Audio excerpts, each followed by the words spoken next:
And welcome to Jam TV, show number Kodak Instamatic 110.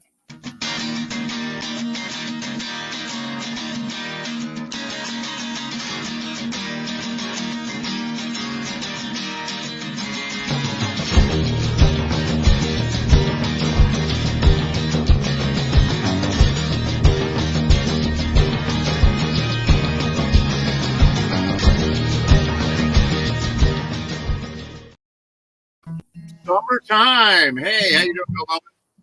Hey, I'm good. It feels What like the hell have I got? Like a little dot in the middle of my head. yeah. Are you turning it's like Indian? it's a baseball cap thing, I think. I don't know. Either that or I've gone Hindu. Well, there you go. Not too close. We'll do this. No. So how you been? Good. Are you sunburned because you work at the beach? I may have a little bit of color, but not, it hasn't been like super sunny, but I've been extremely busy. Like I'm learning now that what I did last year, which was basically just work at the beach and book the beach. Now that I'm booking all the stuff for Royton, it's extremely, I'm just busy all the time. I had a day the other day where I was basically sitting here from like 7 to like 4 in the afternoon because every time I turned in the chair, the phone rang or something happened, Right. Plus, this is the word. This is like my version of purgatory. My printer is down, and not your printer. It's extremely complex. It's not as simple. Oh, the printer is down. Why don't you just blah blah blah blah? I want to do this. The printer has, and you'll enjoy this because you're a technical guy. The printer has a waste ink compartment. There is something that is under the ink supply that I guess there is some stuff that drips out. I guess, there's residue that comes, and it's basically a chamber, little plastic chamber, rectangular thing full of sponges. And, I went online and I got this reading on my printer, like a few weeks ago that's saying like, your thing is getting full, da da da da, Then when it gets full, it's just like the game's over, so I go online and I'm like, okay, I learned how to clean it and I clean it and I put it back. Now here is the rub, Shakespeare, right here. This is a pornographic story with all the references you're using. If you have a dirty mind, this story's a nightmare. Go ahead. And if I don't have a dirty mind, then I've been captured by the aliens and this is someone else. This is an avatar. But so the problem is I need to reset the internal counter that will say that the chamber is not full, right? Right. All right. So wouldn't you think that Epson would build that into the software that you need to, mount the wireless system? They want you to throw it out. How much was the printer? It was $89. They want you to throw it out. But the crazy thing is like there are third-party ways to, to reset the counter. But there's no like Epson ways to do it. Like there's nothing. I can go to Epson and get referred to a third-party thing. Why doesn't Epson do this? And here's the crazy part. Yeah. My operating system is so ancient that there's no guarantee that if I just wanted to go out and buy another printer, that would be compatible. Right. Because I'm like on Yosemite, which is about like 2 OSs, 3 OSs behind the times. So, there are a whole bunch of people that want me to get new shit. Like Apple does, Epson does. All I want to do, and here's the craziest part. There is nothing, you need to do this on Windows. Yes, exactly, Nicole. You need to do this on Windows. You have to do this on Windows. I've got a freaking Mac. Yes, you can put Windows on a Mac, but you have to do this virtual thing, and it's so now I'm trying to get my laptop from work, which is broken. So that's getting sent back to Hewitt. So like I have no printer, so I have to make these PDFs every day to give to my wife to have her print at work. And I used to be like, think. I used to be so, I used to be really productive. You're wound up. This job has you wound up over your printer. I can't believe it.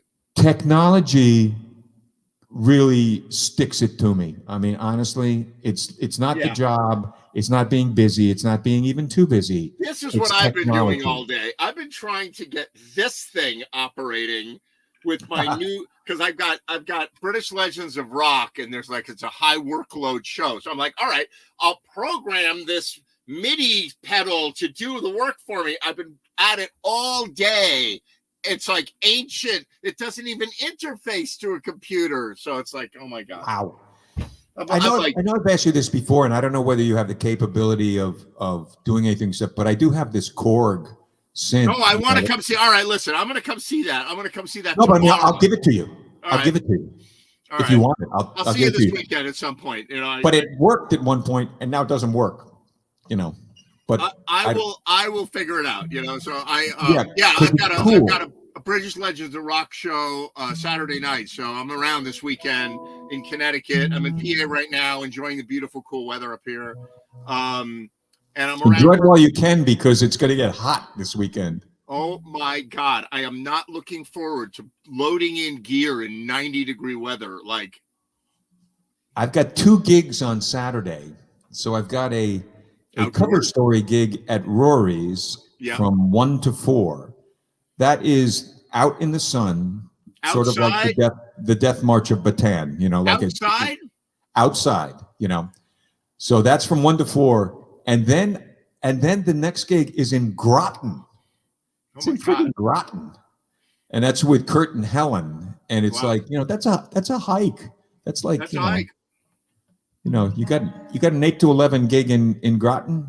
You're getting home at 1 o'clock in the morning. That is either a cool hour and 15 minutes, or you're missing the gig already. Like, I think on a Saturday it's okay. You know, even though that seems stupid, I think Saturday is not. It's not a travel day. Whoa, Ray Simonelli. Ray Simonelli. He's not actually here. This is not actually Ray Simonelli. He's got to go to the jam early tonight, so he can't make it. But Hey, Ray, if you're watching, nice to see you. Hey, Ray. Why don't you come on the show and say hello, at least, even if you're not playing, Ray Simonelli? There you go. Because you're yesterday's news, my friend. I'm going to get a bottle. I'm getting a bottle. That's it. I'm done. I almost played a song that was about tequila, but I remember suggesting it once to Holly when we were just looking at material, and I hate that song. So it's like I haven't brought it out yet. But Tequila? The song Tequila? Or no, nobody hates that song. That song is the best. Nobody hates Tequila Sunrise? I like that song. I play that song quite often. That's a nice song. No, this is a song called You and Tequila, and it's a Zach Brown song. It's almost semi-autobiographical for me. I'm not going to do it today, but all right. I all day I was going to do it today, and then I just changed my mind.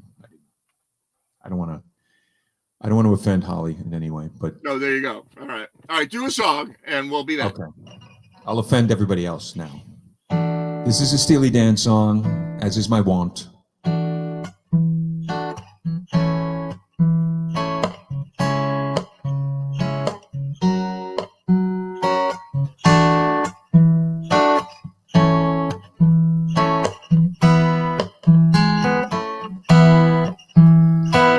Race of angels bound to one another, a dish of dollars laid out for all to see, a tower room at Eden Rock, your golf at noon for free. Brooklyn knows the charmer under me.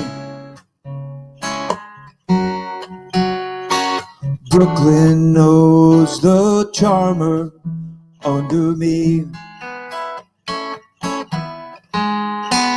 His lady's aching to bring her body down. She daily preaches of where she wants to be. And he there with a movie queen, a face we all have seen. Brooklyn knows the charmer under me. Brooklyn knows the charmer over me.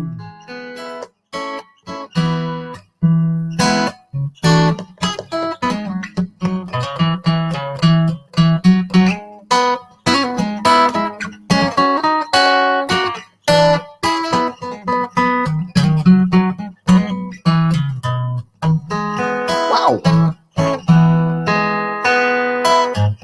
Case of aces done up or lose for dealing. A piece of island cooling out to sea. A whole of time we gain or lose with power enough to choose. Brooklyn knows the charmer under me. Brooklyn owes the charmer over me.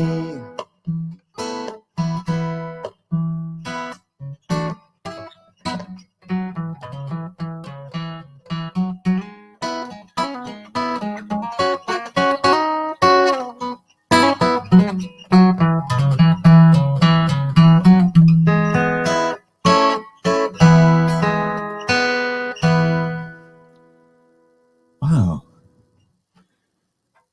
I had no idea the train tracks were so close to here. You can hear the train wreck from right here. I appreciate the train reference. So You know, it's a good song. There's Yeah, so it's a many great great song. Steely Dan songs, like from the period that isn't their most popular period, that are really good, just sort of like acoustic guitar songs. Like you can Right. actually, not that was a demonstration that, you know, but still, it's true. You know? It's one of my great pet peeves that that as time marches on, like, okay, name me a song from 1929. You know, like, hey, baby, that's my baby. You know, like one of the like Very good. ragtime. But you like know. Minnie the Moocher, right? Like you Yeah, know, sure. Cab Calloway, something like Yeah. that. But you can't name anything else from 1929. Like maybe you could think of one or two, but like that's a whole 10-year period. You got nothing, right? And that it happens to all music. So you get like Steely Dan, they're playing two songs at the supermarket once in a while, and that's it. And you never hear all those albums and all that great stuff just vanishes. Well, the problem with, obviously the problem with radio, and they would like you to think that Spotify or whatever the other one is, I forget, that they've sort of solved that, like to sort of harken back to FM radio, FM radio when AM was hits and FM was album cuts, and DJs on FM were conceptual, they were conceptual Right. thinkers. And the AM guys were, they were probably being paid by the record companies as well as their employers to, play certain things. And then it all got whacked. So now FM is just like AM. And I don't even know, I think college radio is probably the closest thing to what FM radio used to be. But it always bugged me, like particularly the 60s. Like, to your point, if you listen to classic rock, Jimi Hendrix has 4 songs. The Doors have 4 songs. That's right. Like Tull has 4 songs. It's amazing they got as famous as they did with only 4 songs, but the reason why was that they had more than 4, That's it. And I loved getting a record and listening to the worst track, the track that you were like, why is that even on here? But that's what made it awesome. Well, and it's also too, over time, tracks, like a great album. One of my favorite Beatle albums are Rubber Soul by far. The Brit / CD version of Help, right? Which was not like the UA version that we had. That half of it was that incidental bad John Barry knockoff James Bond music. And then the hits on the Help was a legit album, you know, when you got the Brit release of it. Like, what the fuck was Capitol thinking? Like, you know, but anyway, like that. But the White Album is right up there with me. And it's not up there with like a lot of people. Like Abbey Road is nowhere near the top for me, you know, like the White Album. So, you know, the White Album, like you listen to it. And I remember when it came out, you listen to it and like you listen to the song Number 9 like once. You know, you really only listened to it once. You didn't listen to it more than like Number 9. Like you didn't, you know, you didn't. But there's a lot of songs on that side of the 4 sides of the double album, right? That, you know, you just, because it was a manual thing, you didn't put the needle down on that freaking side of the album because you just fucking didn't want to get up and change it when Number 9 came up, you know. So there's things like Long, Long, Long, Georgia. It's been a long, long, long time.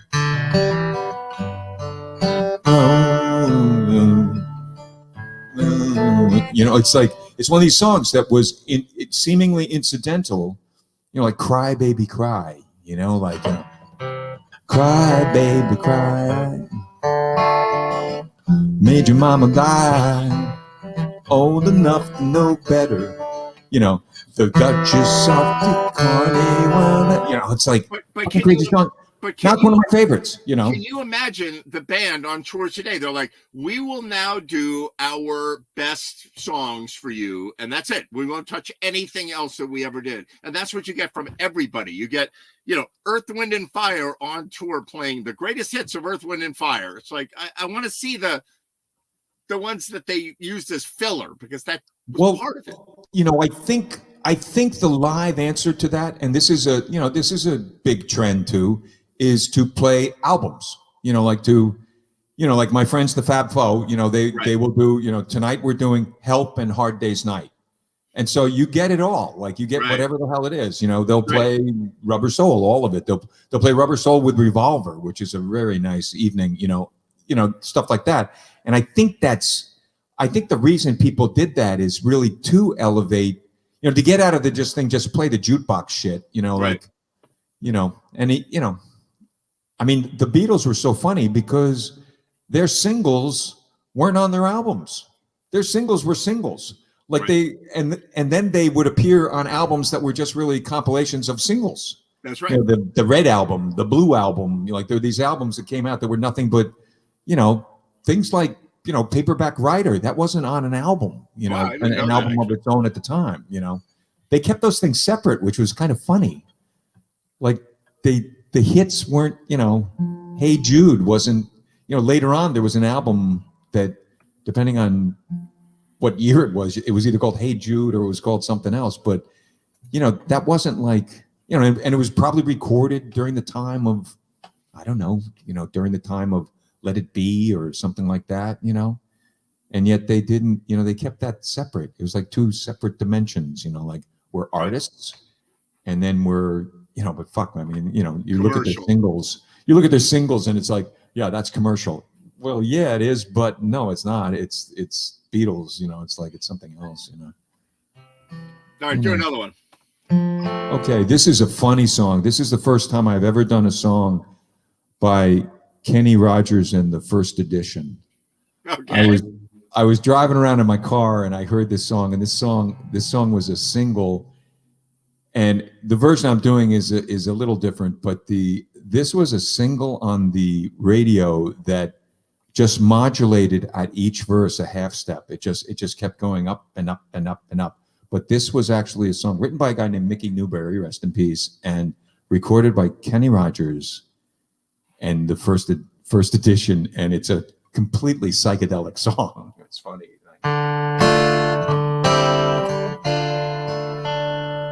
I woke up this morning, the sun down shining in. I found my mind in a brown paper bag within. I tripped on a cloud, I fell 8 miles high. I tore my mind on a jagged sky. I just dropped in to see what condition my condition was in.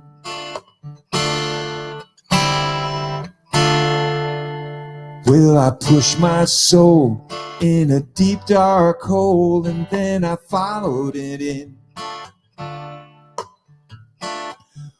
Watch myself crawling out as I was crawling in. I got so tight I couldn't unwind. I saw so much, it broke my mind. I just dropped in to see what condition my condition was in. See, someone painted April Fool on big black letters on a dead-end sign. Had my foot on the gas as I left the road, and it blew my mind. 8 miles I met this and I got no spare. 8 miles straight up downtown somewhere. I just dropped in to see what condition my condition was in. Well, say I just dropped in to see what condition my condition was in. Yeah, yeah, yeah.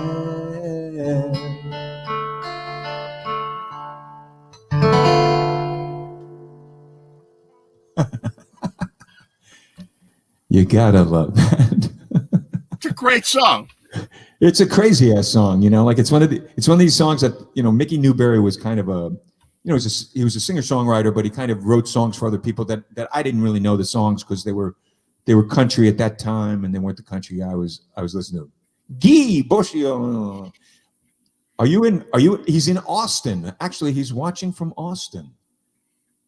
Is he? Guy is in Austin. Wow. That's cool. Hello, Guy. Hello, Catherine. But he wrote these songs, and it's like, you know, these guys would do songs, you know, like that was super psychedelic. But the background of his version, Mickey Newbury's version, wasn't that psychedelic. But you know, Kenny Rogers, the hit single, was pretty psychedelic. It was, you know, like I said, the guitar solo in it is worth the price of admission. Like there's this wicked. This is Kenny friggin' Rogers, you know, who like later on, besides having like witness protection, plastic surgery, he, you know, becoming like a legend or whatever the fuck, you know, this is like a crazy ass freaking song for him to be doing, if you ask me. But you know, they used it in the Big Lebowski, you know. They did. It was in the fantasy sequence in Right. the Big Lebowski. That's true. That's where I know it from, and I was like, what a great song that I'd never heard before this movie, you know. You know, I've got a version too. What actually got me interested in it was I was driving around with my beloved iPod that I've been told by people is out of date, shouldn't be used, is fucking stupid. Why aren't I streaming? But amongst the 25,000 fucking songs came on Jerry Lee Lewis doing it as kind of more of a straight up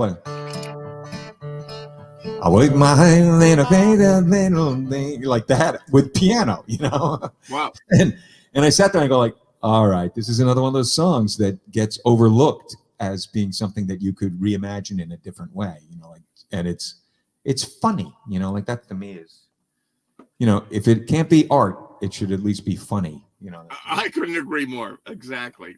I'm all over that. Yep. I mean, pretty funny though.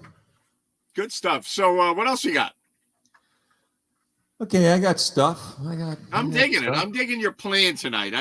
Tonight. All right, that's good. That's fine. It might be a slow night, and you know, I've come around to the realization that, like, because I've said this before. I've said, like, the pandemic, is it over? No, I mean, it's not over. In fact, I think we're going to be under lockdown again before you know it. You know, like in the fall. But besides that, the purpose of JMTV was to entertain us jerks during the pandemic, so we had some place to go and fool around and have fun and see each other, or whatever.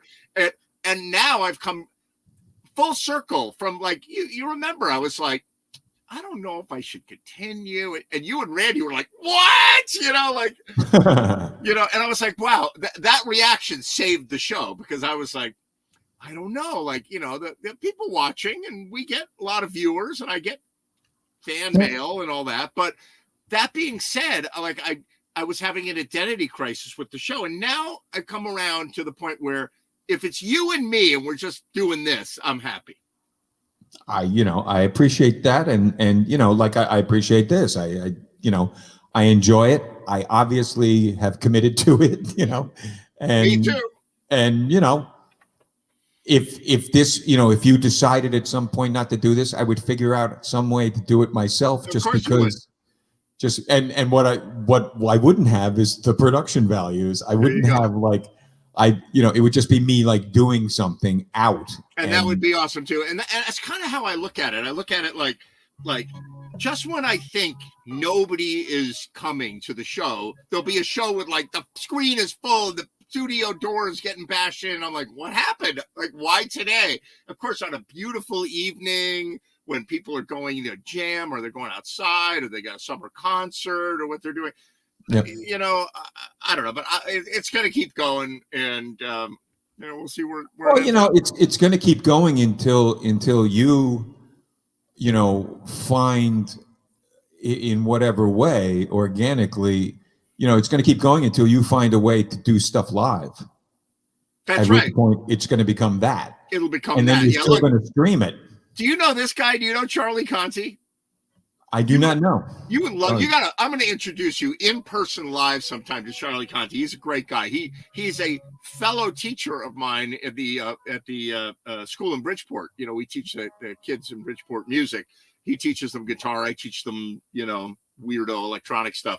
But a great guy, and he a fantastic guitar player, and just really is that an Epiphone he's playing there? That probably could be. Might be a little. So he plays in a bunch of bands. He's got a new band called Click Pause. No, it's like Click Play, or I can't remember what the band's name is. Charlie, put it in the comments. But everybody's starting to play again. This is the first time he's seen the show. I see him every week. I'm like, you really ought to watch the show. Maybe you should come on the show sometime. It's like 110 episodes later. He's like, yeah, maybe I'll stop by for a minute. Yeah, it's the numerical thing of each show. It's kind of ridiculous at this point. It's like, I don't know what, at one point 100 was like the joke. No, 88 was the joke. Oh, that's right. And remember 88. And then it was 100, and now it's like, is 200 the joke? I don't know what the joke is now. There's no more joke, it's just gonna keep going. It'll be what it is. Will Baird was gonna come on tonight, but he's not feeling well, so he said, "Nah, I'm not gonna do it if I'm not feeling, up to par." And I had food poisoning this week. You what? I had food poisoning. I had a couple of broccoli heads that I think had been in the fridge a little too long. I steamed them. I ate them. I thought it was fabulous. And I was driving somebody to the airport, and I had to pull over. It was weird. And excuse me a moment. Yeah. And it was basically once my business was done, it was done. I was fine. It was obviously something.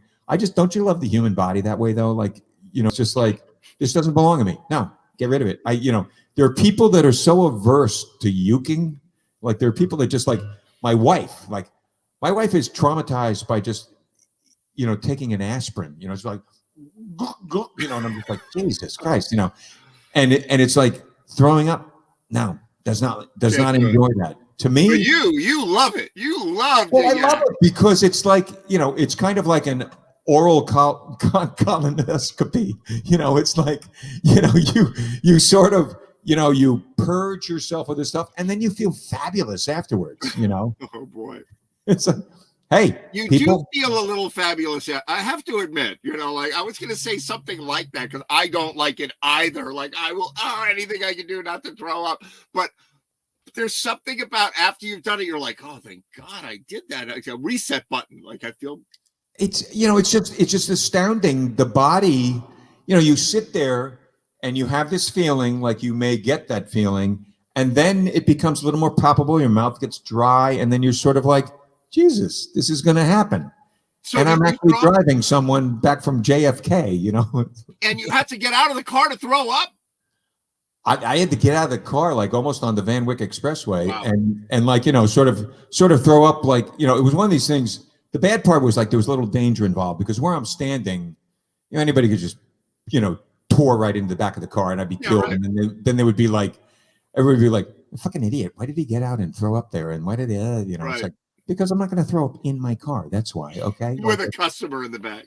I'd rather be dead. I'd rather be squished, like, I mean, my customers don't ride in the back. They're friends in some respect. Right. They're friends with, they're friends that I have to charge for, unfortunately, but you know, life's full of revenue streams and. Well, I'm going to try to remember. I can't Google this because I don't think Google knows. They know, but I'm going to try to remember the last time I threw up because it's been a long Really? time. I haven't thrown up in ages. I haven't had anything in ages. Like I haven't been sick. I haven't had a cold in ages. Yeah, I mean, I haven't thrown up since Wednesday. I get that. Or maybe it was Tuesday. I forget. Pandemic's over. Bill Nolan threw up. Oh my God. Yeah, but the one thing that never brought me down was freaking COVID. I had that. I was asymptomatic, and I was like, "Is this it? Come on, bring it." You're like, "What? Really? This is what we're talking?" My God, David Robinson from L.A., from Connecticut and L.A. My buddy David Robinson. There That's it is. freaking awesome. It's pretty awesome. We're doing it for him. David Robinson is a really good drummer, who posts a lot of like drum stuff, on Facebook. And he was in the town of Greenwich. We all lived in different parts of Greenwich, but he was in the town of Greenwich, and he was a great player in a band that was called the Family Band. That was a really good band. Like every band sort of had like their little thing.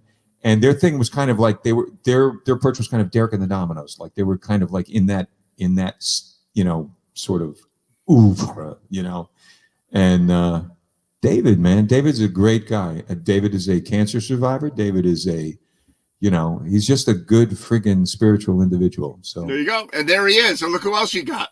You got fans coming out of the woodwork tonight. Now this is my favorite. I spent some quality time with my personal nurse, Sandy Kaufman, on Monday night.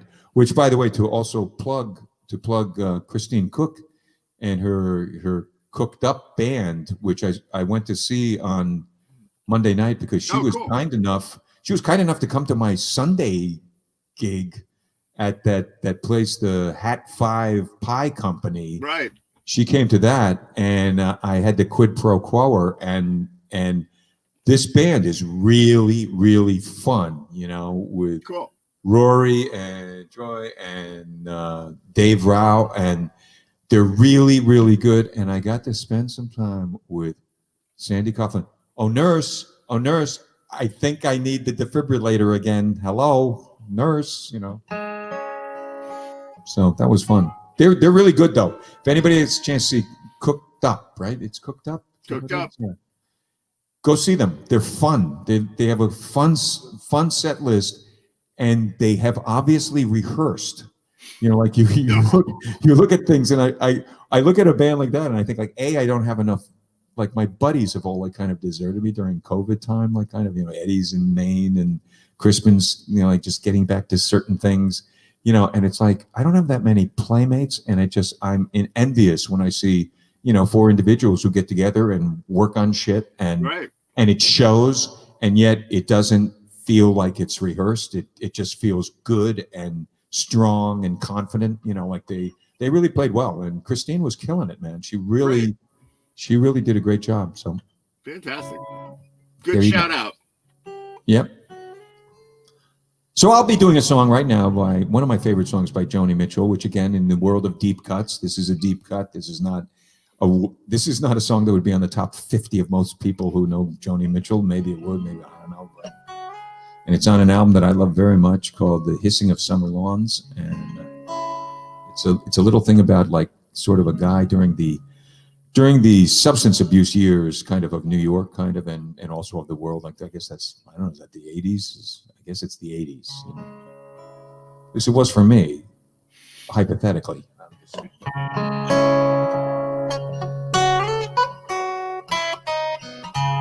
It's called Edith and the Kingpin. The big man arrives.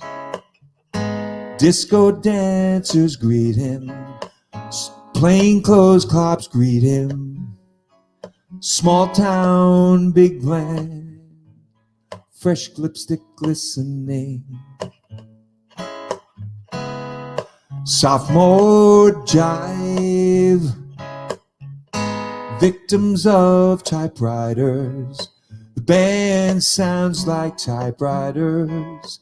The big man, he's not listening.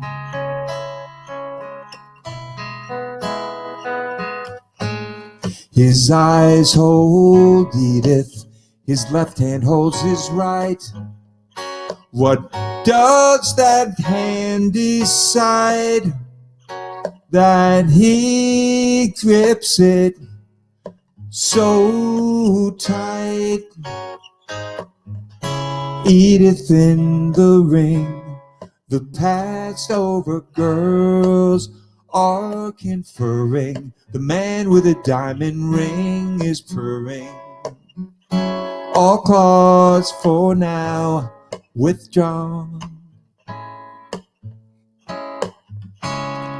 One by one, they'd bring his renegade stories to her, his crimes and his glories to her. In challenge, they look on.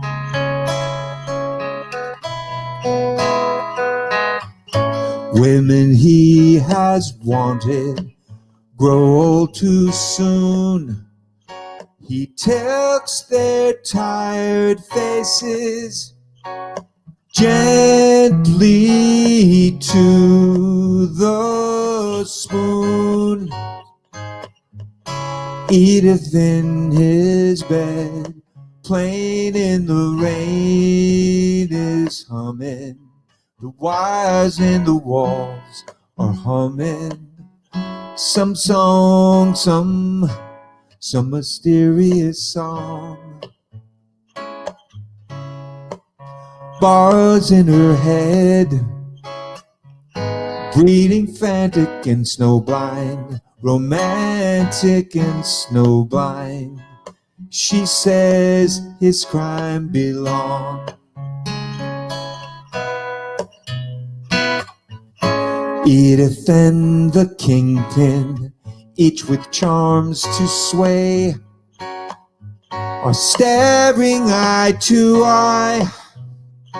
They dare not look away. They dare not look away.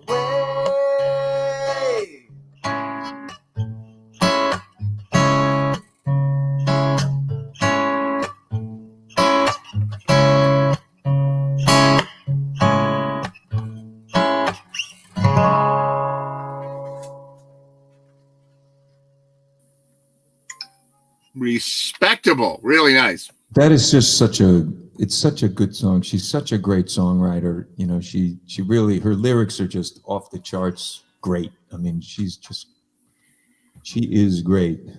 Her health is not good, but she is great, man. I mean, you're talking about like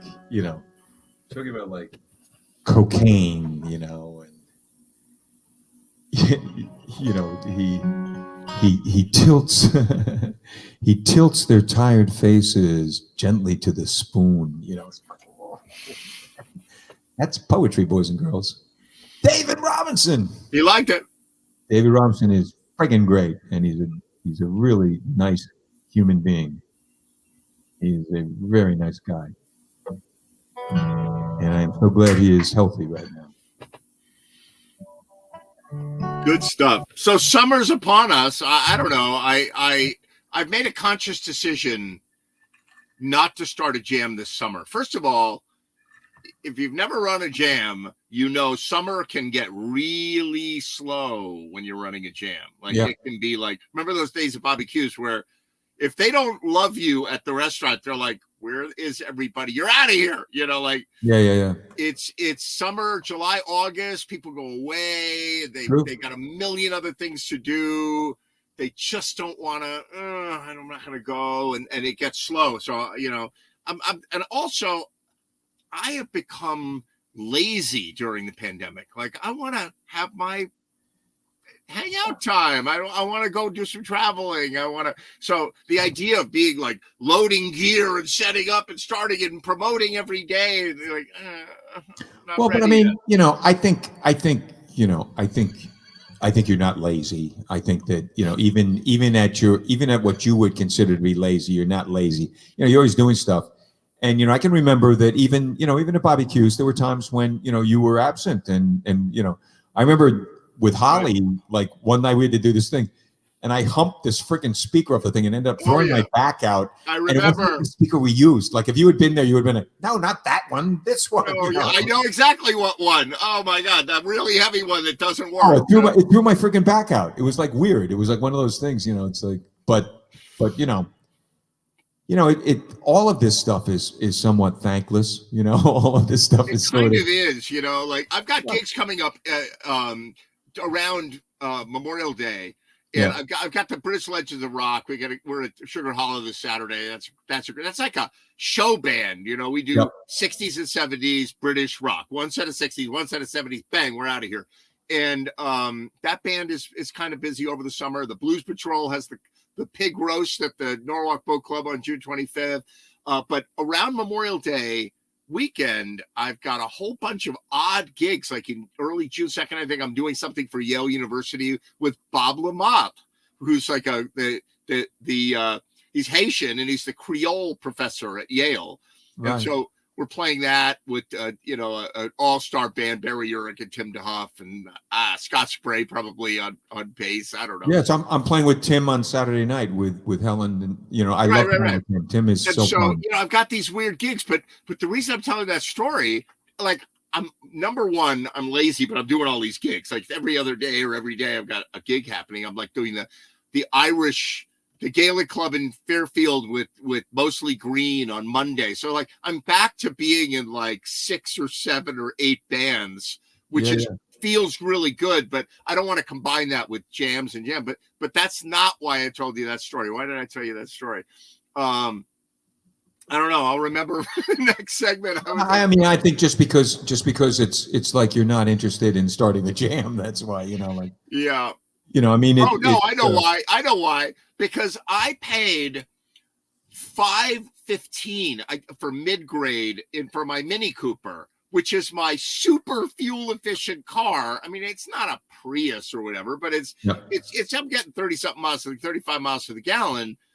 But all of a sudden at 5 something a gallon, going to Connecticut and running around and doing a lot of gigs, and I'm spending $100 on gas, and the van. The jam van, which I got all working, I got it all de-winterized and everything. I'm doing some little maintenance on it. It's going to cost me $160 to fill the tank on that thing. Yeah, it's 35 gallons. So I mean, to me, as nobody likes high gas prices and nobody likes high taxes. Nobody likes that, But in some respects, it's just funny how America has a tendency to not want to accept the way the rest of the world is, Oh yeah, it was $5 a gallon in Europe. If you can find a gas station with $5 a gallon right now, go there. It's like, right. My son came to visit from Utah. It's $6 in Utah. $6. Death Valley, it's $10 now. Death Valley, $10 for gas.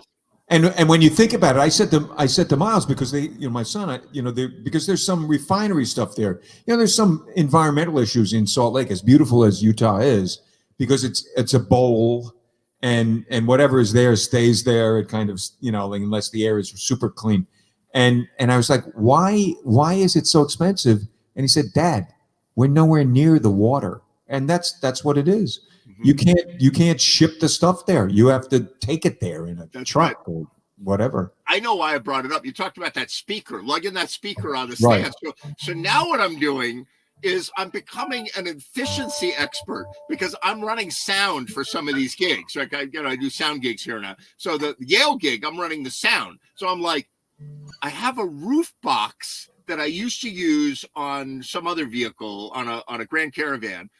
I'll put that on the Mini Cooper, and then I'll put the PA, I'll put the poles on the top, and like I have to do it with the Mini Cooper. I can't be blowing 150 a tank on the stupid 11 mile per gallon van.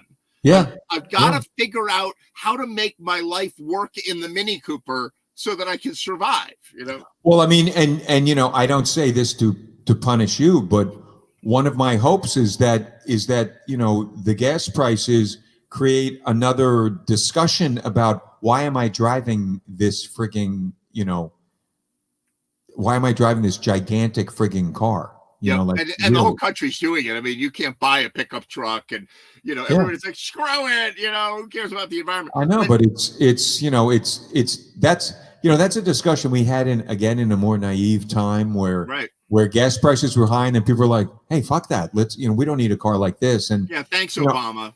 I yeah, right, of course. No, I basically sit here and I just go like, you know, like, why, you know, at what point in time, go to Europe. You know, I visited a friend in London. You know, I was there on business, which is beautiful because I got to visit one of my best friends in the world, and you know, who David Robinson would know, a guy named Jay Payne, who he would know very well. And you know, I get to visit him, and we're driving around, and there isn't one car bigger than like a Volvo station wagon, seemingly in all of London. You know, they're just and you're going down streets where I'm going down a street and I'm going like, Jay, really, 2 cars can navigate this street in opposite directions? Really?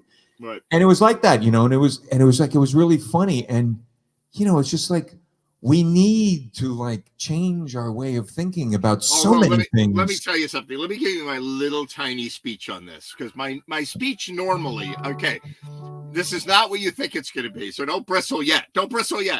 A lot of times a Democrat will come in and the fuel prices will go up, and there's reasons.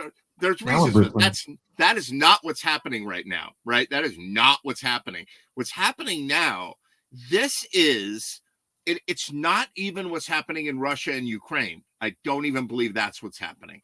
What's happening now is the oil industry has realized that they're in their, like, what do you call it, the death throes. Like, they know that they have a limited amount of time, not because oil is scarce, not because we're running out of it and all that. It's that the tides are turning on renewable energy, you know, the things that you just said. Boy, I hope we're reconsidering it. We're doing it. The UN is coming out with all these things, and I don't care what your politics are. The world is now starting to really shift away from oil, and the oil companies are like, we are going to make every bit of money we can until we're dead. Right. And I think these prices are here to stay. Unfortunately, I think. I also think, you know, I think that it's more than, I think the prices are just a thing, you know, and they have as much to do with OPEC as they do with us. And it ain't, you know, as you know, it's not Obama, it's not Democrats, it's not Republicans. Well, it is Obama, but you know, let's leave it. Of course it is. But I mean, the bottom line on this thing is that, you know, at some point, when that realization comes, that what's bigger than this, what's bigger than parties, what's bigger than Mini Coopers or minivans, you know, what's bigger than all of this shit is like the planet. And honestly, this is happening. You know, like, it's happening, and we are reaching points where, you know, you wonder where we've gone too far thing is. You wonder where the Gulf of Sidra of climate change is. I'm not sure where it is, and I don't know whether there's like hysteria on one end and just over defensiveness on the other end. But the fact is, you know, honestly, as stupid as this is going to sound, and you know, lay into me, but don't give me shit because of a political party, because that ain't me. But you know, But look at the fucking polar bears, okay? Just Right. look at what's going on with the polar bears. Don't look at anything else. Just You know what it is? It's not the polar bears. It's the Jews. The Jews are doing this to us. Yes. Snap, Oh my crapple, God, I and can pop. hardly hear you, but It's the Jews. They're responsible for all of this. all of it. All of it. All Says of it. the Sorry. Austrian. Sorry about that. Says the Austrian. We can't hear you that well, but that's okay. Oh, we blamed the Jews for everything just a minute ago because Okay, yeah, but obviously I we're get about that. that. Yeah. I think that's That's like I think that's the imperial we, because I wasn't part of that. Okay. It was a good joke. Not as good as your reference of the minivan and the Mini Cooper. That was brilliant writing. My wife is half Jew, or as I like to call, Jewish. Exactly. How you doing, Sherry? We're good. Can you see everybody? We're like Where on my are you? phone. What do you got going on? You're in your rehearsal room in the back. Yeah, we're in our garage. I just love that people We're rehearse. jamming. I'm so envious of people that have a musical entity that rehearses. Like I Oh know. yeah. I have no playmates. It's like I have none. So it's You a know trio playmates, today. Rob. Where's Henry? Where's Henry? Oh, Henry. I don't know where Henry is. We invited him tonight, but he said he has something going on. Oh my God! Are you guys gonna play a song for us?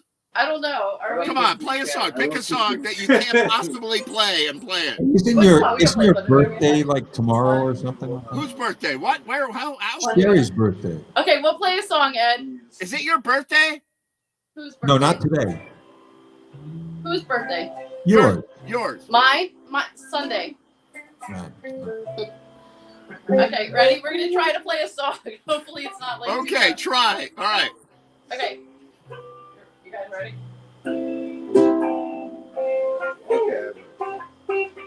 I'll just start it off.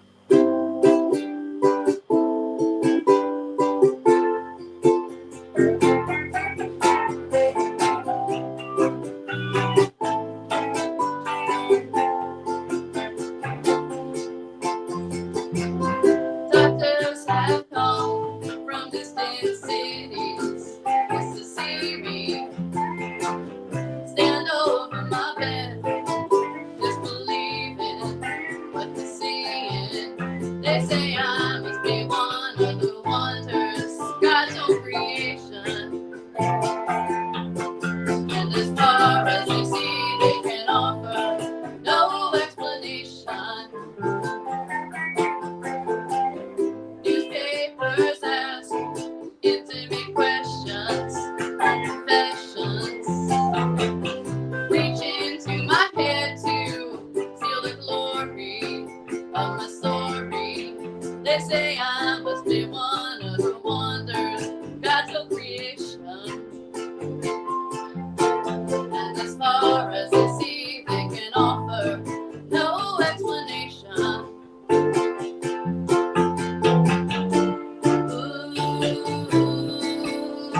Ooh, I believe fate smiled at destiny. Laughed as she came to my cradle. No, this child will be able. Laughed as my body she lifted. No, this child will be gifted with love, with patience and with faith.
will not suffer.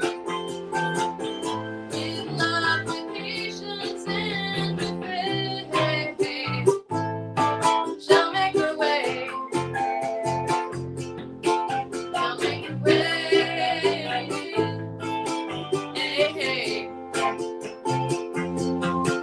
Shall make her way.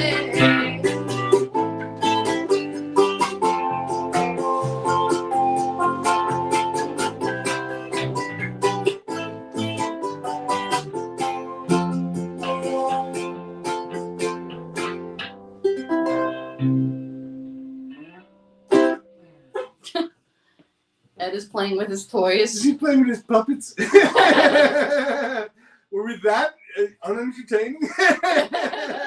Fantastic. You're shooting audience. Very, very Yes, nice. I Very see nice. that. Who is tough. the who It's is tough the during Ed, COVID. who is the person on the right? It looks kind of like Princess Leia meets No, that's Jenny Lind, right? Yep. Jenny Lind. That is the Jenny singer, Lind. Vicky Barnum, yep. And this the is Swedish a, Nightingale. this is a Jenny Lind liquor decanter. You can take the head off. Liquor? I hardly even know her. Hello. But And guess who made this? Guess who made this? Oh, Guy Pacino? Guy Pacino made this. Oh, No, he made this. He made 1 million of them. He used to be in the business. Like, he made this amazing porcelain thing, like as a liquor decanter that they used to sell. Was she How not many called of the these Swedish exist? Nightingale? Wasn't that her I name? think she was, yeah. Yeah. That was great, you guys. Thanks. I All love right, the we're- name of your band. What? I love the name of your band. Thanks, Bill. It's a great name. We don't know which one of us is Snap Crackle and which one's Pop. We don't know. Good stuff. Yeah. What do you have coming up? Plug a gig. Yeah, we got July 16th, Carmine's Deli. Elmsford. And cafe. And cafe. And cafe in Elmsford. It's an awesome spot. You can have a pastrami sandwich and Yeah, a pastrami. cappuccino. Gabagool. Try the gabagool. Try the Little gabagool with a peppers, nice, chicken parm, what do you want? See, I always thought I was the silly one, and then I started hanging out with these guys, and they make me feel normal. So I don't know. So now, how did you guys come together? Like, I know this story, but I mean, how did you guys come together, Sherry? Well, it was kind of like on a whim, you know. Sherry asked us. Yeah, I asked them. No, I don't know. It's, you know, I kind of just like wanted to put together a pop music project, and I know like there's not a lot of pop music stuff out there, and oh yeah, Eric had posted a Taylor Swift comment on his Facebook page, and I was like, I bet this guy would play pop music. Sure. So I texted Eric, and we talked, and he was into it, and I was like, bring Jimmy along, because Dave was going to play bass, but he's in like a whole bunch of different bands, and he's learning a ton of music for his different stuff. So so we're like, bring Jimmy along, and then it just kind of happened from there. And then, as you know, we played the Horseshoe with Ed and Dave Lindsay, and so kind of like the core is the three of us, and then Whoever dares to play with us. yeah, whoever's crazy enough to sit in with us, yeah. Great. Fantastic. At Carmine's Deli, which is where? In Elmsford. Elmsford. In Elmsford, Carmine's Deli. I'm going to And come down there. cafe. And Cafe. cafe. You can get your And cafe. Elmford is New York. Elmsford is in New Yeah. York. Yeah. Elmsford, New York. Well, these two guys are in New York. We're from so- New York, yeah. So Ah. Okay. So I was we're born kinda- in New York. I was born in New York City. I was Westchester. born in New York City. too. Where were you born, Bill Noman? I was born in the Upper West Side, but I lived down in Stuyvesant Town when I was extremely young. You know, and it's so. What's so funny about New York is that, you know, now Alphabet City, Stuyvesant Town, all those things. That's like the most coveted real estate of Right. the generation of like my daughter, who's like 24 or that kind of. You know, it's like that's what they want to live. And I always would say to her like, go to the Upper West Side. I lived in the Upper West Side. It's awesome. She's like, oh, that's just for families. And I'm like, ouch, baby. I was born in Livingston, New Jersey, if anyone cares. I was born in Now, Mount let me ask you this, Sherry. Have you Yeah. ever heard of a restaurant called Don's No, in Livingston? Livingston, New Jersey?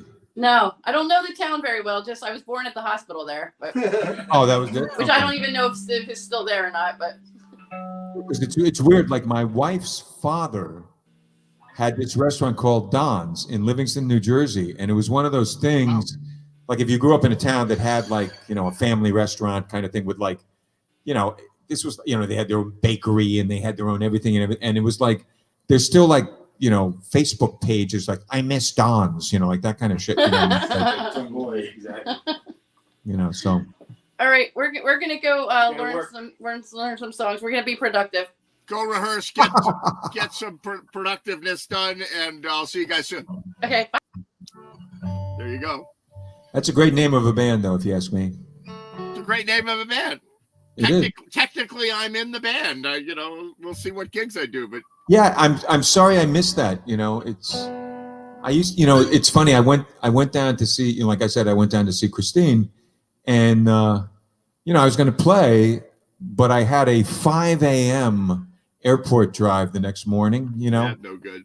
And when I go to the list, it's like 11 o'clock was all I could get, and I just couldn't swing it. You know, it was just like, I'm gonna have a hard enough time getting to sleep in time for anything anyway. So it was like it's too much. Good stuff. So, what does that inspire you to do? Go to another song. Okay, this is James Taylor. He's an obscure singer-songwriter who was born in North Carolina, grew up in Martha's Vineyard. I don't know if you've ever heard of him, but he's really pretty good.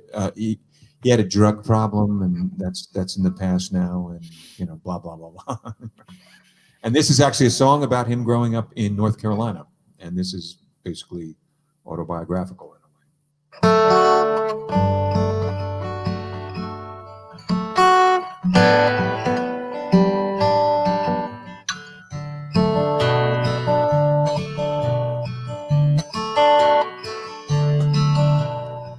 Even the old folks never knew why they call it like they do. I was once since the age of 2 down on Copper Line, Copperhead, Copper Beach, copper kettle sitting side by each, copper coral, cup of Georgia peach down on Copper Line. Half a mile down the Morgan Creek, leaning heavy on the end of the week, Hercules and a hawk-nosed snake down on Copper Line.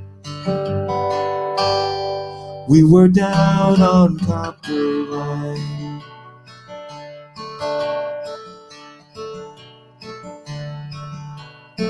One summer night on the Copper Line, slip away past summertime, wood smoke and moonshine down on Copper Line. One time I saw my daddy dance, watched him moving like a man in a trance, brought it back from the war in France. And Bill Nolan drops off the air so quickly. Oh my God, where did he go? He's gone. I don't think that's ever happened on the show, where a player is playing and then they just absolutely vanish off the show. So I'm going to play a video, see if we get Bill Nolan back.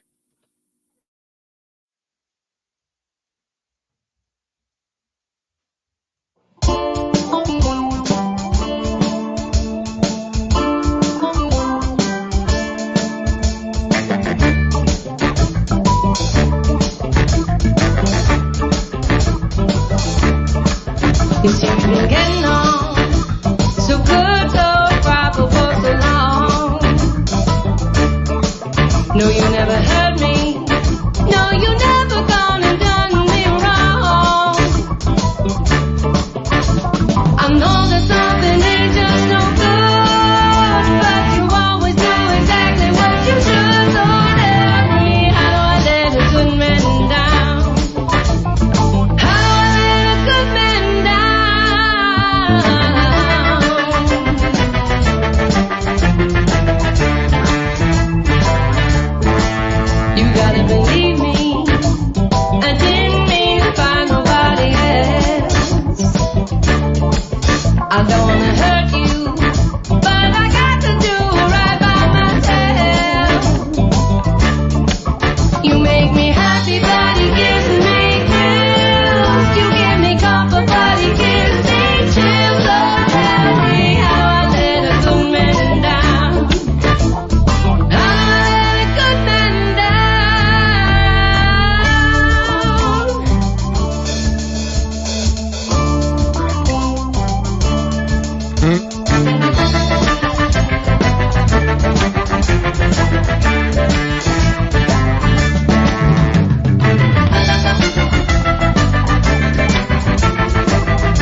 There it is. Yeah, I mean that was weird. My thing just, it just said, the screen just went white and just said blah blah blah. But frankly, it was much more interesting to watch Holly and Michael, rest in peace. I mean, he was a great creative force. Those videos that they did were always great, and your backdrop on that video was pretty funny too. I was thinking, like, if you do something like that again, there's all sorts of hilarious, like Anne Margaret stuff, like Anne Margaret, who is like the go-go dancer on steroids, like she really brings it. If you had that as like a backdrop, it would be insanely good, because it's kind of like what you had, except boom, It's funny, because Mike and I started doing those videos, and then Dennis got involved and other people got involved. There were videos, and then Mike like took the ball and ran with it, and there were like video after video, like 2 a week were being produced during the pandemic. We were all just sitting at home. We're like, all right, I'll take 8 hours and do the audio, or I'll do a whatever for way too much time. But now, it's not even that COVID ended, it's that Mike passed away, and we were all like stunned. We were stunned. So we didn't do another one. Like we know how to do it.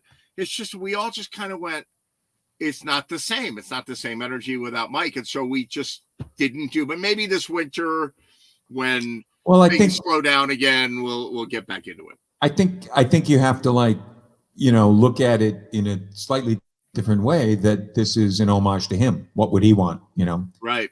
And he would want you to keep doing that, and it's not easy to it's never easy to replace the guy who's the main catalyst behind everything, because sometimes they're the ones that bring all the action. So David Robbins says, what happened to Copper Line? Okay, Dave. Bread, water, and tomato wine, bone dove and turpentine, sour match and new moonshine down in Copper Line. It was a technical difficulty. I guess it was on my end. First kiss ever I took, like a page from a romance book. The sky opened and the earth shook, down on Copper Line, down on Copper Line.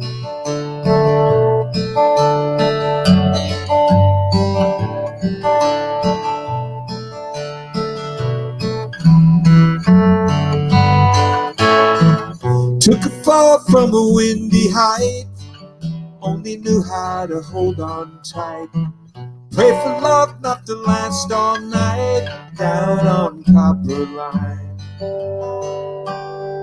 We were down on Copper Line.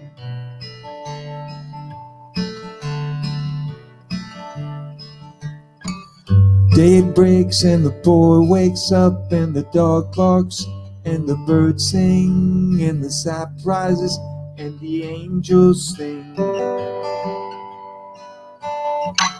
Tried to go back as if I could, all spec house and plywood. Tore up good, down on Copper Line. Doesn't come as a surprise to me, doesn't touch on my memory. Man, I'm lifting up and rising free, down on Copper Line. Half a mile down the Morgan Creek, only living for the end of the week. Hercules and a hawk-nosed snake, down on Copper Line. We were down on Copper Line. Down on Copper Line. Down on Copper Line.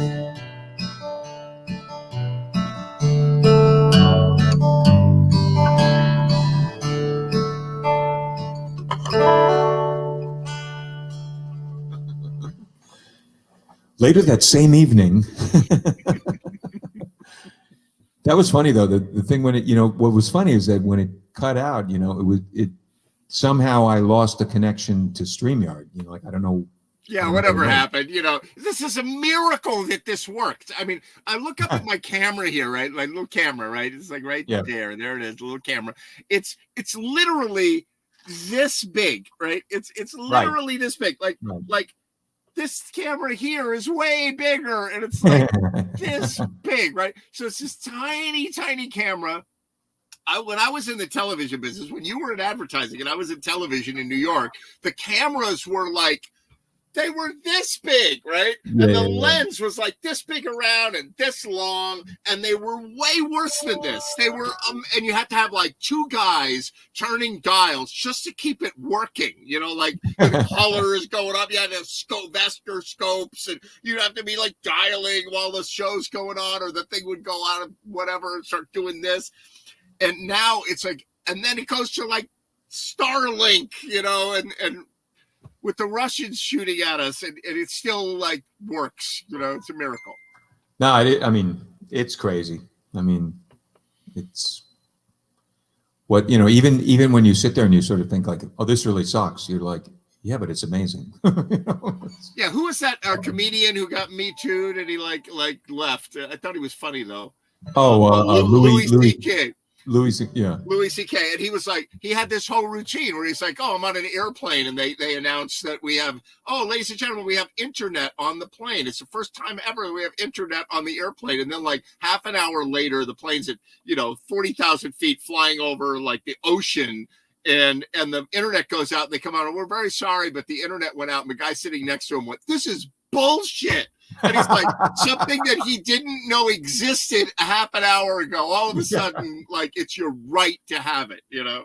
You know, it's always said, it's said when, you know, artists that you sort of like, you know, run afoul of, you know, current social mores and, you know, it's very, you know, it's difficult. Quite often it's, you know, it's deserved. Other times, like in Al Franken's case, it's not, but, you know, like, it's just weird. But Louis C.K. had the greatest bit, which was kind of about road rage in a way, but just about you're driving and just the epithets you throw out like at people. Like I have a couple of go-to just, you fucking moron, you know, like stuff like that. You know, I just have like a couple of go-to things. And these may be precipitated just by a slight, you know, deviation in the line, you know, in the lane you're in, or something very subtle. And he had this great bit where he was talking about like, what if those rules held true? Like if you're in an elevator, you know, you're in an elevator and one guy moves like 2 inches towards you, you fucking idiot, you know, like, you know, but it's very funny. Like there is a whole separate, like there's a different Bill Nolan in a car, you know, like I'm saying stuff that I just wouldn't say. And got it. And now we do it in our houses. Like, I don't like watching the news. Like, I watch like German Deutsche Welle when I get like straight news. I don't like watching the news because I can't type to them. That's the stupidest thing I ever heard. Like, I can't, like, I'm yelling at the TV, but now you can actually yell at the TV. You can like be like on Facebook, you're like, yeah, I'm gonna tell you a thing or two, you know? There's a great bit in the old movie, and for you kids out there, if you haven't seen this is a great movie called Diner, and it was done by Barry Levinson before it was a small movie, and it was before, and you know the guys that were in it were, you know, Kevin Bacon, and you know there were Mickey Rourke, like early on, you know, like great, and it was about Baltimore, and Barry Levinson's from Baltimore, you know, like he's very much into it, but Kevin Bacon, who was like, you know, just a fucked up, brilliant guy, you know, like he was like this smart guy. And he was watching, I don't know, was it the $64,000 question or whatever he was watching, but it's exactly like when I watch Jeopardy. You know, he's watching this thing and you go, you fucking idiot, you know, like he's like screaming at these people. I do the same thing on Jeopardy. I'm just like, you know, like the people in Jeopardy, when the categories are about like British royalty, I'm a dead man. You know, Bible, kind of a dead man. Most, you know, like, if it's the most obvious thing, you know, like if the correct answer, it's the first thing that pops in your head, I'm on it.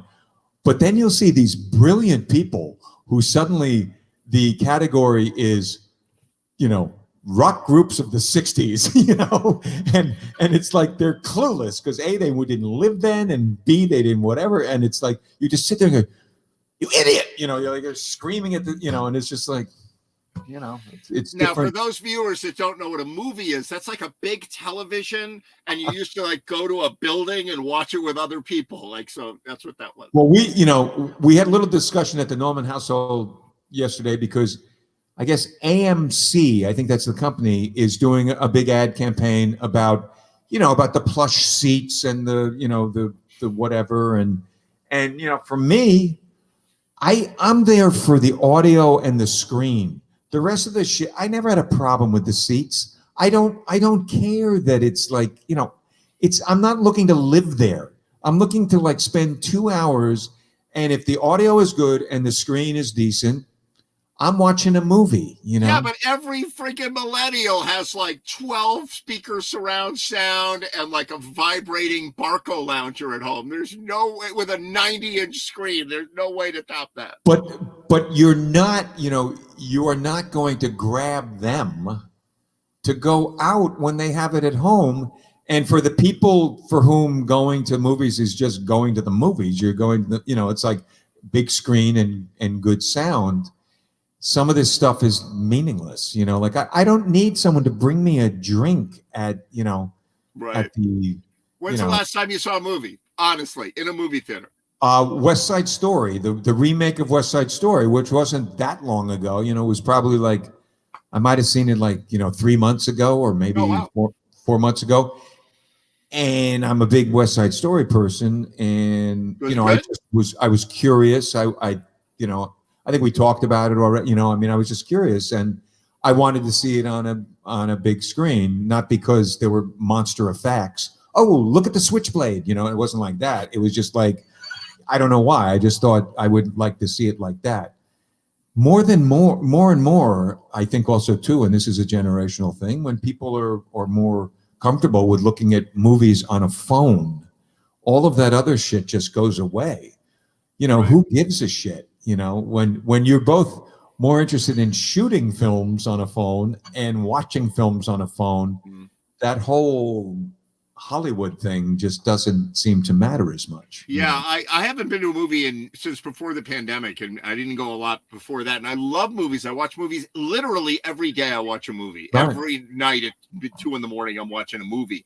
Yep. And I'd rather do that than watch, you know, Desperate Housewives or whatnot. But Right. I'd rather watch a film. And I'll watch some good stuff, and I watch some really lousy stuff that I can't make it through. But I've got to start going to the movies again, I guess.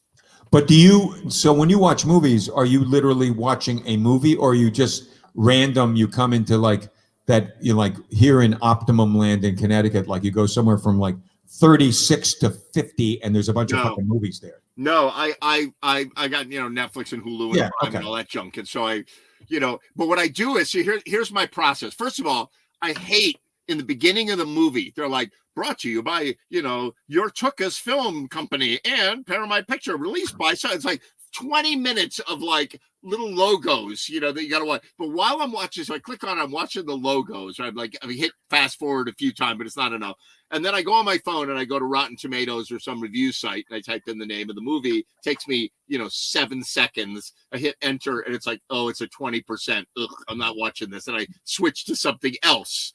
So all I watch for about a half an hour is either nothing or like logos. And then finally I'll get a movie that I'll like, all right, I'll give it a try. And maybe they'll get me to watch for an hour. You know, some of them, if I get an hour in and I'm like, I can't do it, then I Yeah. literally shut it off, you know.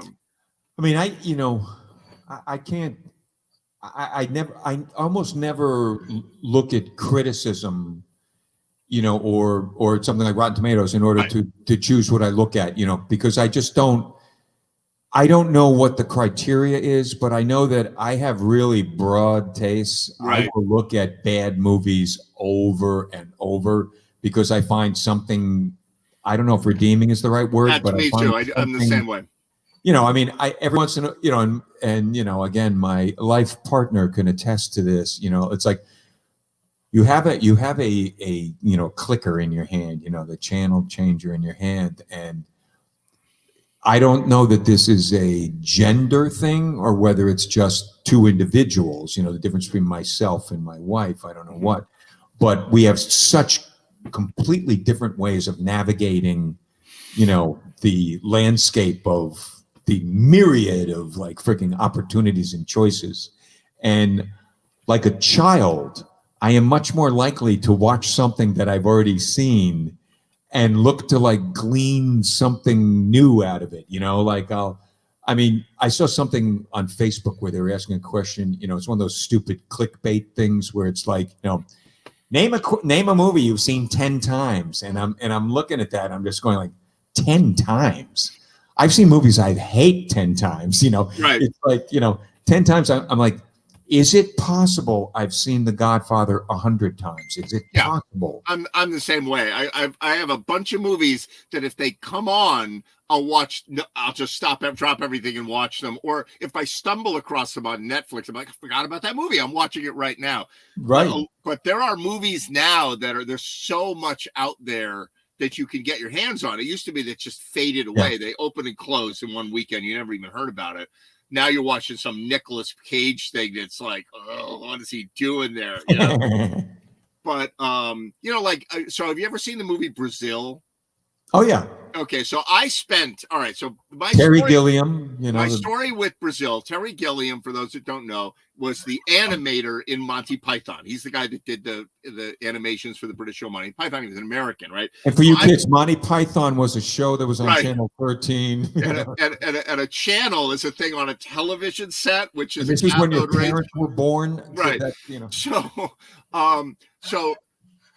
my film professor said, all right, listen, everybody has to go that's at a movie theater in town, and you have to go. It's free, but here are the tickets, and you're going to go, and you're going to see this thing. There's this movie called Brazil, and Terry Gilliam, the director, is coming to show you all the movie and do a speech about it. What happened was he made the movie Brazil, which is a very weird future movie about crazy world, and it's funny, but it's shocking and whatever, but it was very, very weird and hard to even get through it the first time. It's like a weird movie.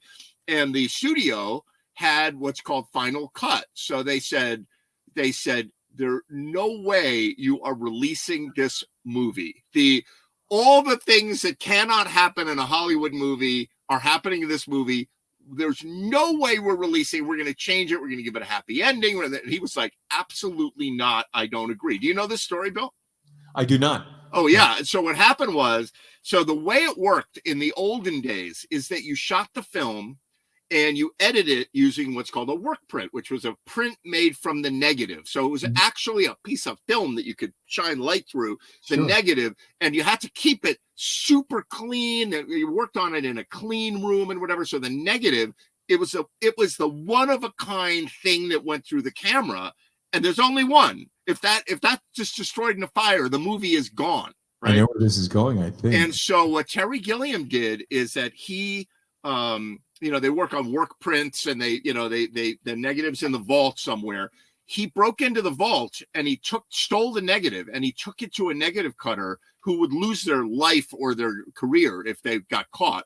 And they cut the negative to be the final movie, his version. And he took it around. He made one print, and he took it to all the film schools around the country. He says, never let a studio tell you what to do. You're an artist, you're a director, and don't let. So he came to our school, and he literally, nobody wanted to sit next to him. I was like, I'll sit next to him. So he literally sat right here, and he's like, all right, watch this part, watch this part. It was like amazing. It blew my mind. My favorite movie. And I can't tell you the number of first dates where you're comparing movies, and the date was like, what's your favorite movie? I'm like, it's this movie called Brazil. And they're like, I think I have to leave now. It was considered awful. People didn't get it. They didn't like it, whatever. Now it's a cult classic. It has a 100% rating. It's like the best movie of all time. But I liked it for the 10 years. It was crap. It was the same movie. Well, I mean, I saw it in the beginning, and I liked it because basically, Monty Python were godlike in my world. You watched Channel 13, you watched them, you watched their show. It was kind of, there's a pattern in my life. It started with like, a guy named Sandy Becker, then Soupy Sales, then Right. Rocky and Bullwinkle, then so like, and it went on like that, and it was like humor, and it just sort of went in a progression, and Monty Python played a big role in that, of formulating your sense of humor and that kind of thing. And to me, yeah, there was some crazy shit in that movie. The woman with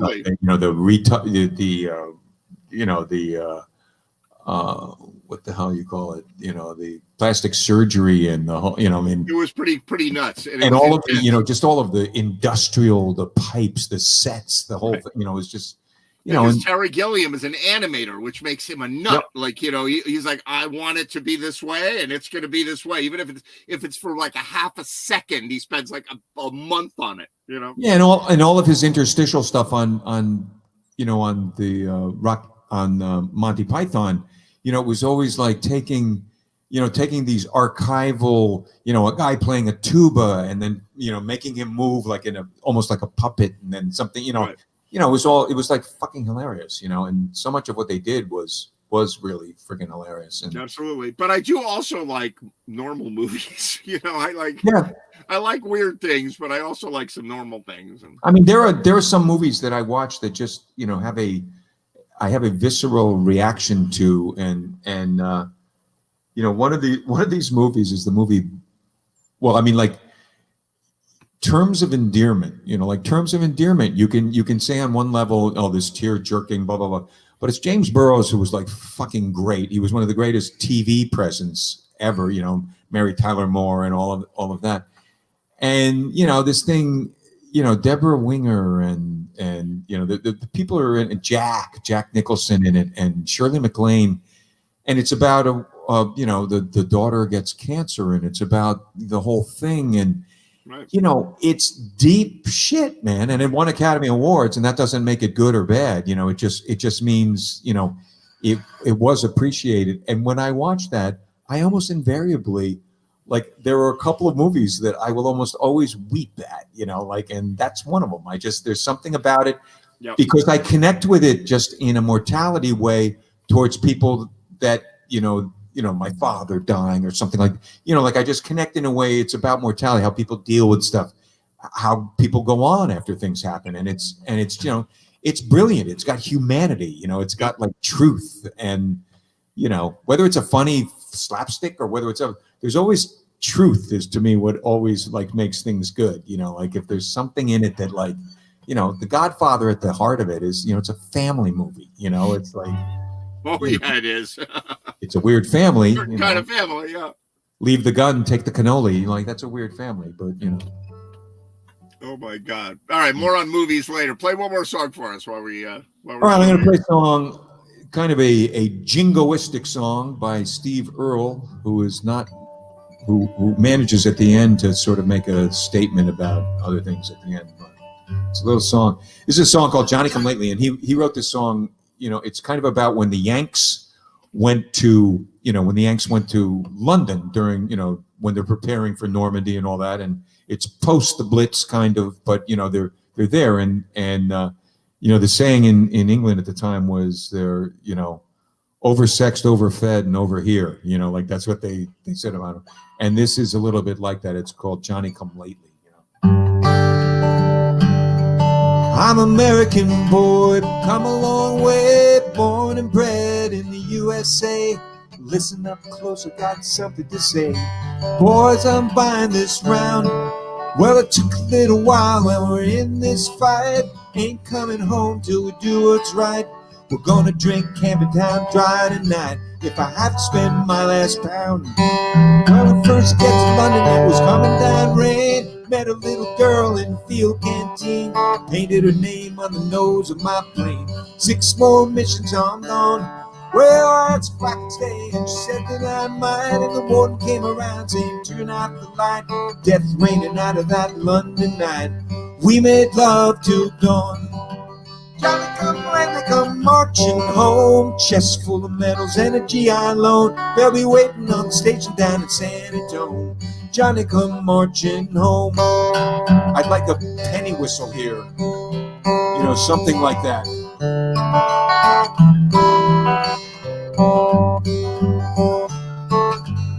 Well, my P-47 is a pretty nice ship. Took her around coming across the channel last trip. Thinking about my baby and letting her rip. Always got me through so far.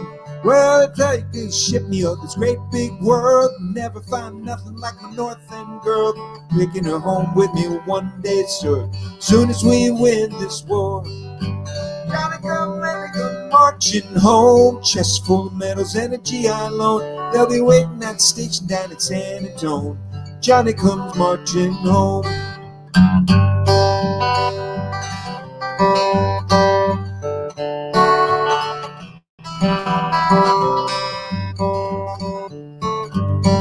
Well, my granddad sang me this song. Told me about London when the Blitz was on.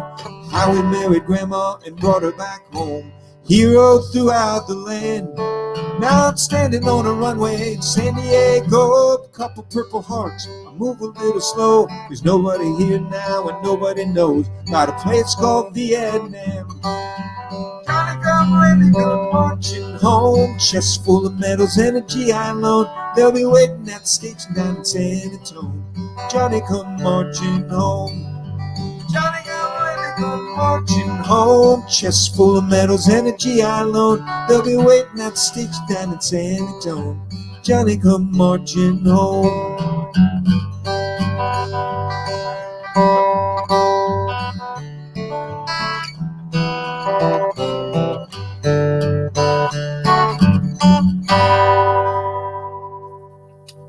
Sound like I need a little tune. Great tune. Great Steve tune. Earle. Steve Earle, from Good Texas, stuff. and now he's like in New York. That's great. That's a great tune. What a great tune. So where's Steve Earle from? He's from Texas, and he was in. There was a great TV show. I don't know if you ever saw it, called Treme. Did you ever see that? It was No. about New Orleans, and he was a character in that. No, And spoiler alert, he got shot in the movie. But, I was going to watch it. Now forget it, But Steve Earle's a funny guy. He was signed to MCA Records by this guy named Tony Brown, who was an A&R guy, and he signed Lyle Lovett, Nancy Griffith, Steve Earle, and Vince Gill like at the same time. And On a roll. I mean, that is freaking quality. Just think about who he didn't sign. Yeah, I mean, it's just quality, and they sort of became a wave of country that was, kind of a little bit different. And then Steve, who had like some drug problems, he ended up going to jail, and he went to prison. And he's the only guy I ever know that went to prison and came out fat.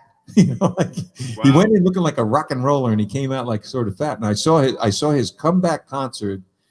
He played at the Bottom Line, tiny venue, Right. and he had just gotten out of the joint, and oh my God, was that good? And it kind of changed my life in a significant way, in that at that moment in time I was kind of Steely Dan driven, Right. and then suddenly I'm listening to a guy who's playing like 3, 4, 5 chord rock, and 5-chord songs that have deep meaning and poetry and all this stuff, and suddenly I was like, it really changed me. It took me out of like the sort of intellectual pursuit of music and put it into a place where it was much more emotional and from the heart and that kind of thing. Because that's not Steely Dan. They're not from the heart. They're from they're from up here, Right. 100%.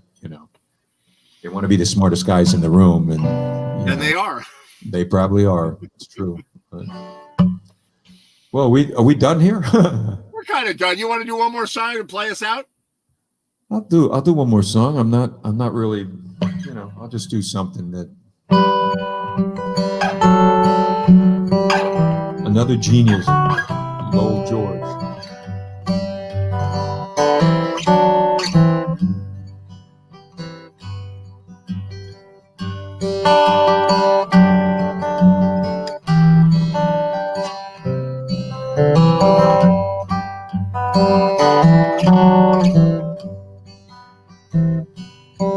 I've been walked by the rain, driven by the snow. I'm drunk and dirty. Don't you know that I'm still willing Drove the highway late last night. I see my pretty Alice in every headlight. Alice, Alice, Alice. I've been from Tucson to Tucumcari, to Hatchapee to Tonopah. I've driven every kind of rig that's ever been made. Driven in the back road so wouldn't get weighed. And if you give me wheat, white and wine, show me a sign, I'll be willing to be moving.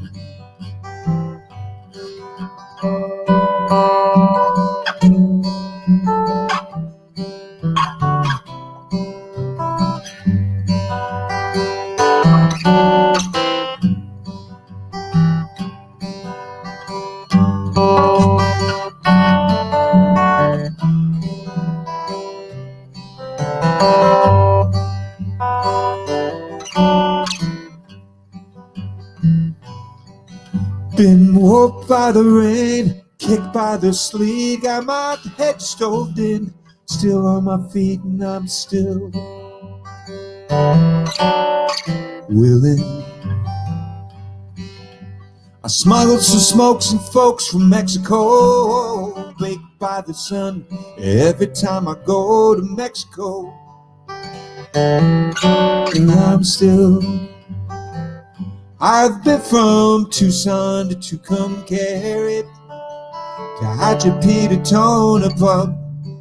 I've driven every kind of rig that's ever been made.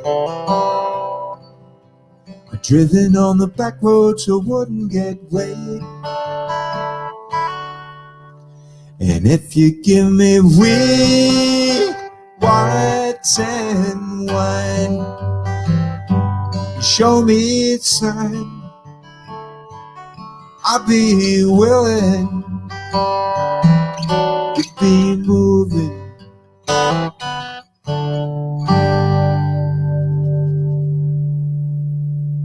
Wow, feedback. Listen to that D string. D string! And that can only mean one thing.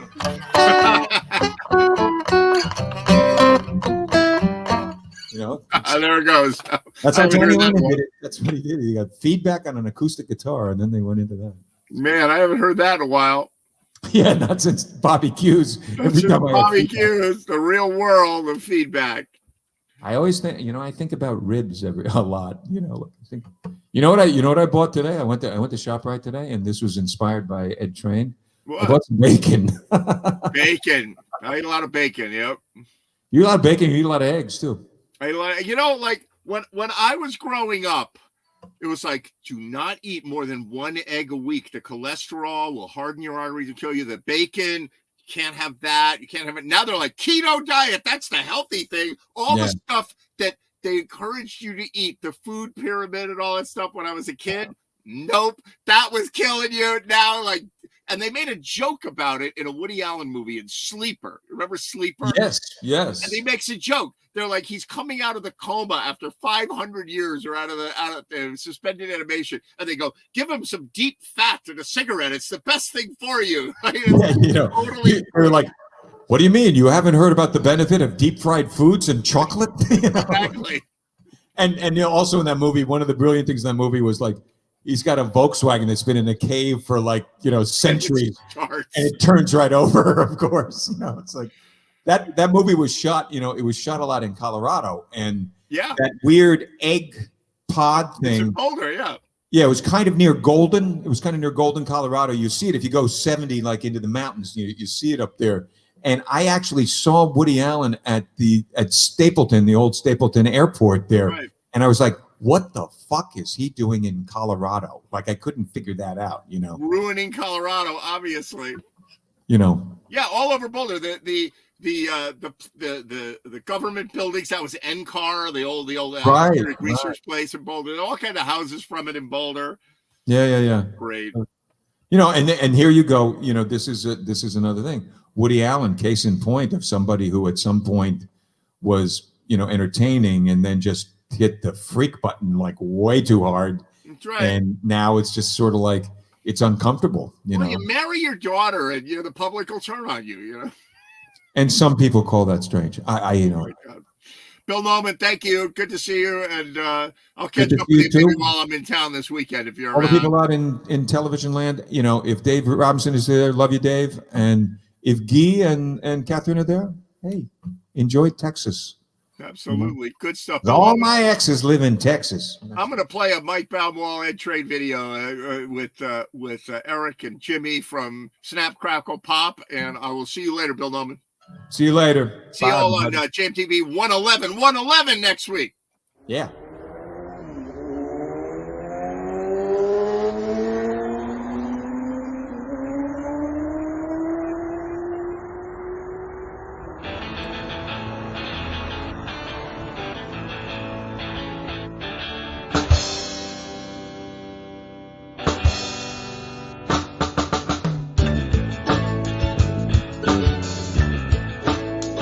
I looked up the chairs, I looked up the tables, I tried to find the key, the 50 million fables in all your secret. I've been searching for a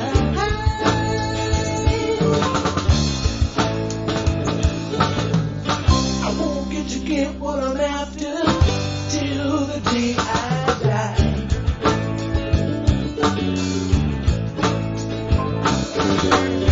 I asked Bobby Dylan, I asked the Beatles, I asked Timothy Leary, but he couldn't help me either. They all get taken. I've been searching for an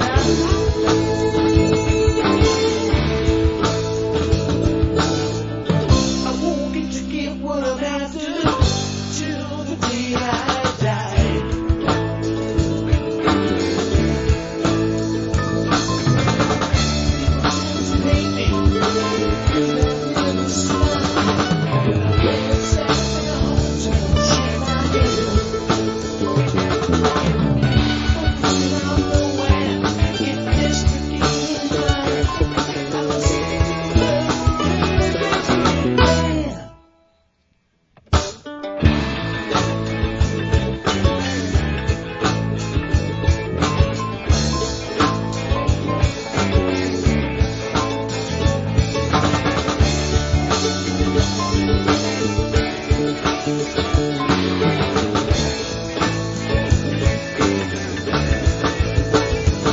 I won't get to get what I'm after till the day I die.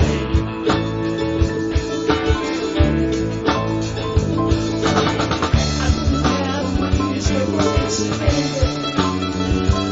Yeah, got my face, make it smile.